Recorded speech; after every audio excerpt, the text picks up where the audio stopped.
really strong off the bat, but then obviously once that goal came in, Juve started taking control of the game. What are your thoughts?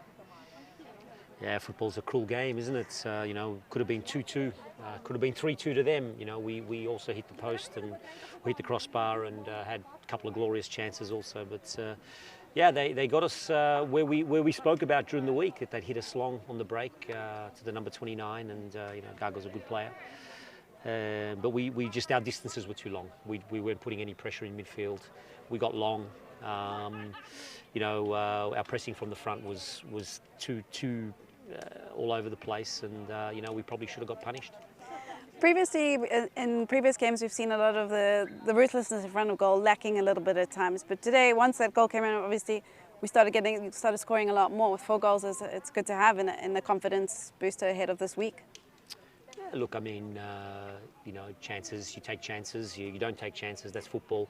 The reality is that you know, the way we've structured this team is that you can't rely on 1 or 2 goal scorers, because it doesn't exist in world football, and it doesn't exist in the way we want to play. So we're getting goals from all over the place, and that's what's making me happy. That's we're getting goals from fullbacks, we're getting goals from midfield, we're getting goals from attackers, we're getting goals from defenders, and that's a modern team. And you know, I think that's really important that we point on that.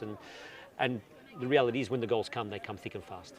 Absolutely, and obviously, speaking of goals coming from fullbacks, Amanda Nilden today had an excellent game. We haven't spoken much about with you how she's moved from left back to right back a lot of the time this season, and she's really been flourishing.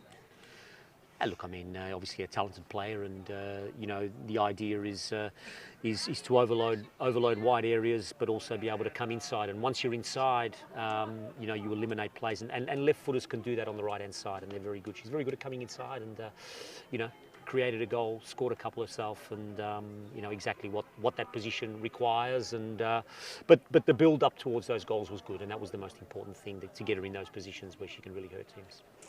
Big week coming up. Zurich, Milan, I mean, it's intense. It's already been an intense season so far. Now 3 trasferte back to back. Look, if I were to be brutally honest, and I haven't really said much about it, I'm pretty quiet in the press. I don't say much, but it's actually quite dangerous. This schedule.